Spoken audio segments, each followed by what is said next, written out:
Hi Gemini, welcome to your quantum reading. This is for Gemini's sun, moon, or rising, and as always, welcome to my cross watchers. Cross watcher, you could be dealing with a Gemini and the message could be for you, so feel free to take it however it resonates with you and your situation. Keep in mind that these are general and timeless readings, and if you guys are wanting to book a one-on-one, my website information is down below in the description box. Just go ahead and subscribe your email there, and that way you'll always get an email notification every time my availability opens up. And as always, thank you guys so much for liking, subscribing. Thank you for all the ways that you've supported the channel. And let's dive in here. Holy, what in the world? Okay, Gem. I feel as though some type of distractive energy has entered your life, okay? I feel as though, here's what's gonna happen, okay? Yeah, that's completely accurate. Okay, you were in the midst of going through some type of like destruction, renewal, rebirth, okay? And it could have been either to your health. All right, this is a profound change, yeah? It's your metamorphosis, you transforming into a different version of yourself. Oh my gosh, you guys are totally gonna love this. This is why I can talk to Geminis this way, because they get it. So, lately, I think I brought this up in Aquarius's reading. So, this metamorphosis. So lately I have been diving into Buddhism teachings. Like, of course, I mean, I've been pretty good about my meditation practice and being into Zen Buddhism for the past few years. And what was it? Oh yes. There is something called the 6 realms of existence, which I'm going to be making a video about. And if I have it done in time, it will be linked at the end of this video if you guys want to check it out. But I have so many insights that I've been getting just from that one thing. So there are 6 realms of existence that humans, like according to the Buddhist teachings, that you will classify into. Like, and so there's all these different kinds. There's humans, there's animals, there is something called the hungry ghosts or the pretas, and then there's like a higher realm of being that's you'll float in and out. I see it as kind of like an enlightened being. I can't remember the name. I believe it starts with an A, but they're the ones that people look up to and they're jealous of, okay?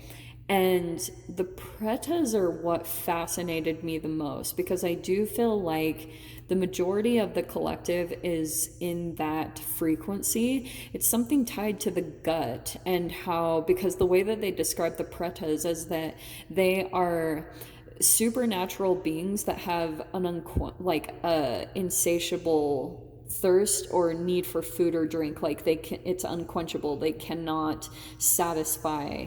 They don't ever feel satisfied and in those ways. And they have a lot of trauma from previous lifetimes, maybe from greed or something along those lines. So what they can do is they like overeat, or they take more, or things like that. There's like a karma that's tied to it. And the way I've been seeing it, like, you guys might not be in that frequency. It's going to be different, like I said, for all of you, because you could be feeling more like you're just in the human realm, but there's something, I mean, the fact that they even mentioned that there's like supernatural abilities, there's something to that. But there's a higher frequency being that actually control elements, like actually can influence the elements of the earth. And so that's why for some of you guys, you could be going through this profound change where you're transforming from one of those low vibrational beings, and occasionally you come into a higher vibrational aspect. Like you actually shift into the higher being that sometimes you look up to, and you like maybe, and jealousy might be strong for some of you, but that actually could be the case. So yeah, I feel as though there's a death happening, and that's the higher self, the higher vibrational self that you're transforming into. But what might continue to happen is like there's a distraction that comes into your reality, the siren, something that pulls you off of your path. It can be a person. Sometimes I see the siren as a seductive energy. If I'm going to get into the science of it, I would say it's toxoplasmosis, because about 50 or something percent of humans have toxoplasmosis. So we have the Maiden of Cups, okay? That's why I was saying, every time you have like a creative idea or something here that you like actually will lead to your transformation, it will lead to this higher aspect of yourself. But there's a temptation energy coming in. Like it could be someone that's even pulling it. Some of you guys, it could be a very seductive or a very enticing energy. It's kind of like Pinocchio, how I bring that up a lot. But the desert, this is always how you can tell, because the emotions are not there. It's fascinating that it comes in as a mermaid, like, or a fishtail, which is about water. The element of water is there. So it feels emotionally enticing, but actually behind the surface, it's very dry. There's a lacking energy. There's nothing really there. And so sometimes, like, when that happens, when someone like is actually dry emotionally, then what that happens is they like, you will start to see other ways of your life that start to dry up, like your finances or your health. You'll just see it in different aspects of your life because there's an entanglement, and everything reflects how you feel or what's going on in your relationships. So there could be something happening here, like an entanglement that had come in or is coming in some way, that I think you just need to take a look at and be very realistic about, because either way, you're going to get to your transformation. It's pretty much just about the path of how you're going to get there, and just the pieces of knowledge that you need to navigate through it, okay? Yeah, the world is almost like a cycle is already completed in your life. I feel like for some of you guys, like whoever this siren energy is, that energy is completing. It was something very attractive to you, and it pulled you away from something you were doing that was, like I said, it was going to lead to a higher vibrational aspect of yourself. So let's see. Did I bring up the 6 realms of existence last week? I'm so sorry if I did. Okay, so we have the 7 of Cups. I'm actually going to take that in a different direction, because so you have the Star card. That's lovely. So the 7 of Cups, there's the snake. There's some type of you could have felt at a time like you'd been procrastinating, or there were just too many options for you to choose from. You didn't know what to choose. So some type of tempting energy could have come in just based off of your vibration, but look at it's actually coming to a close. The world is a cycle completing with this siren energy. Yeah, it's the Knight of Wands. There it is. Oh, man. That's an in and out, off and on, love-hate relationship. 8 of Wands. Fast movement, travel. It even could be communication or messages. And then we have the Star card. Yeah. Could be an Aquarius right there.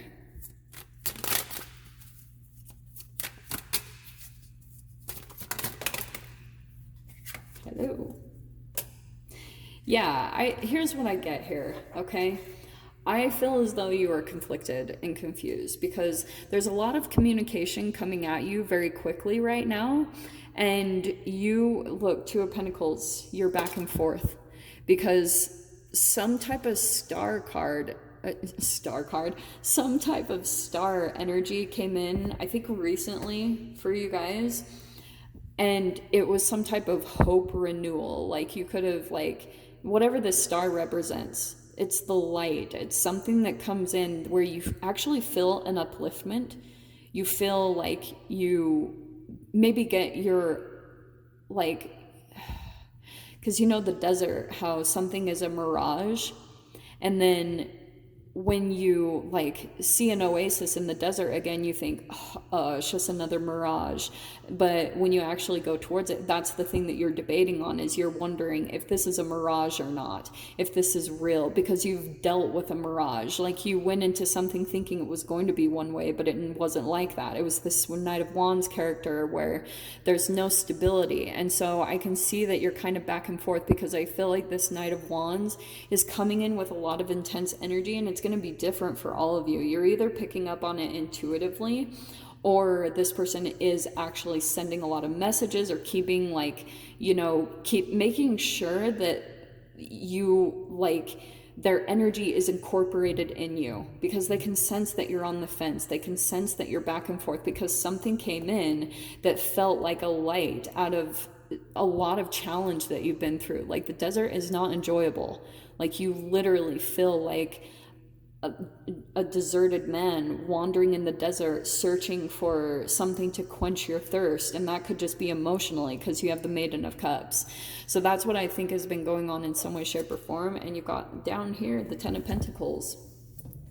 So there's some sort of stability element to this. Some of you guys, this could be family, but there's something here about that as the foundation of the spread, okay? That's influencing somehow, that it's either here stable for you. Like, also, what you guys might not realize is there's actually kind of like, there's material wealth on the other side, like a lot of abundance and material wealth that would come in from you. But the desert is like, there can be a person or an element in your reality that dries things up for you, and you'll feel it. Like, it's insane to watch it play out, because it makes you think, like, what, is this real?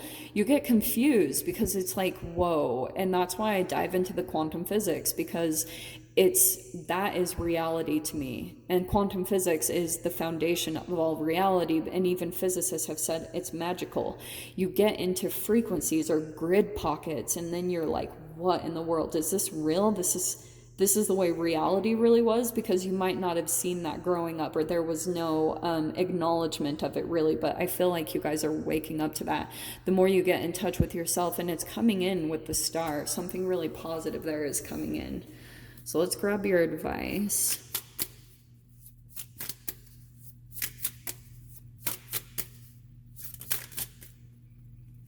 Too many.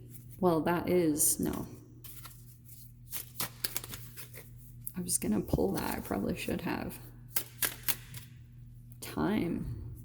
Oh, isn't it interesting? I said family. Okay.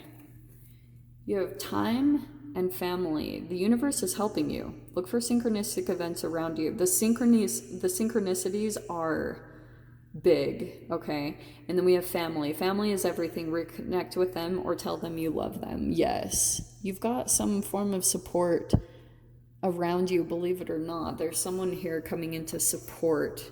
Might not be the way you want it to look, or there's maybe even trauma behind that, because it starts a lot of your patterns. But there's some form of support that's coming in, and the universe is helping you big time at this time, okay? So Gemini, I'm going to leave it there. I'm going to dive into the extended, and we will dive deeper into the message, see whatever else wants to come out. If you guys want to join me over there, feel free. Go down below, click on the Vimeo link, and I'll see you over there. But Gem, if this is where we leave things, I'm sending you guys so much love. Wishing you all the very best, and I'll see you in your next reading. Take care.